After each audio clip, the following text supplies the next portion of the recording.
you see, Paul Mahog.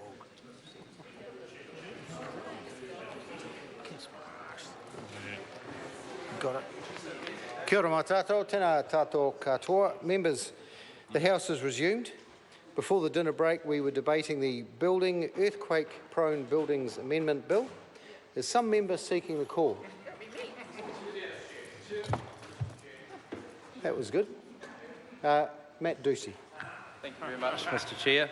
A pleasure to take my first call for the Building Earthquake-Prone Buildings Amendment Bill for the Committee of the Whole House stage. And I first would just like to acknowledge everyone that's been involved with this bill through the legislative process. I feel like there's been a lot of listening, there's been a lot of learning.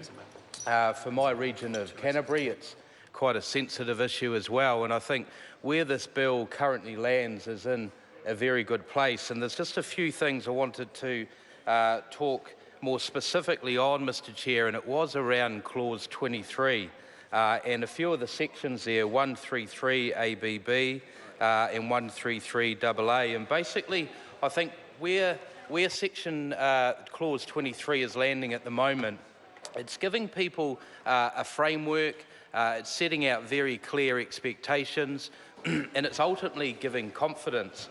So I suppose when you look at 133, around the three seismic risk criterias, it's very clear in that framework. It sets it out high, medium and low for identification of earthquake-prone buildings, which is just under 34% of the new build standard.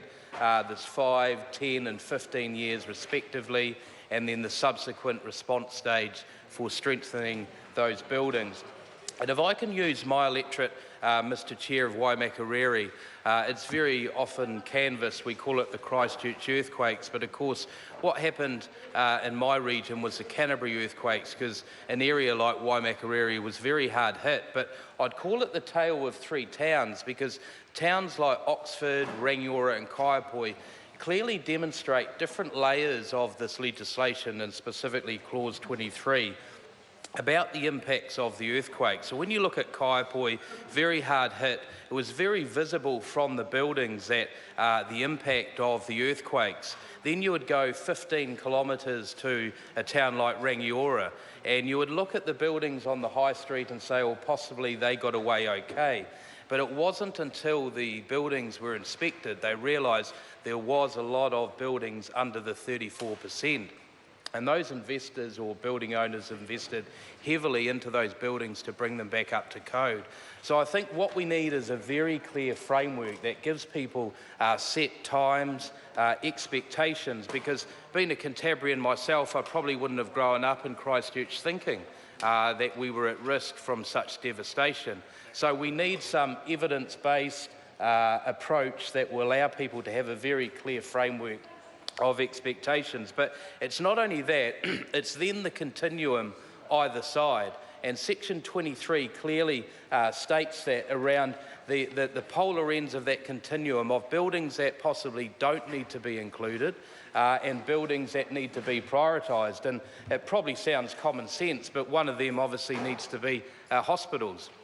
I worked for the Canterbury District Health Board, not at the time of the earthquakes, but colleagues would tell me stories of how they responded and provided healthcare services in the hospital in Christchurch at the time, and needing to ensure things falling off walls and out of the ceiling cavities. But, you know, it's quite common sense. You need a very structurally sound building for the continuation of healthcare services in a disaster, and that's why health, education buildings are prioritised. But what came out very clearly, and this is why I think we've listened and we've learned about the inclusion of unreinforced masonry as prioritisation for buildings.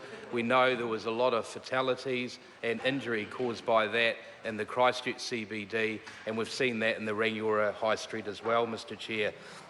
But when you look at another town in my electorate, Oxford, affected, yes, earthquake-prone buildings, but doesn't have the commercial income that towns like Rangiora have. And a lot of the farmers in that area are thinking, well, where am I going to find the money to fix up buildings or structures on their farms? And some that would have no impact or potential harm to the public. So we see in section 23 or clause 23 about the exclusion of farm buildings, retaining walls, fences, bridges, wharves, probably not too many wharves in the farms in Oxford, but tunnels and storage tanks.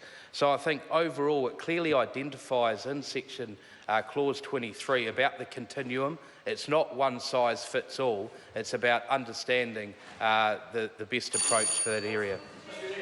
Call Eugenie Sage. Chair, e ka manga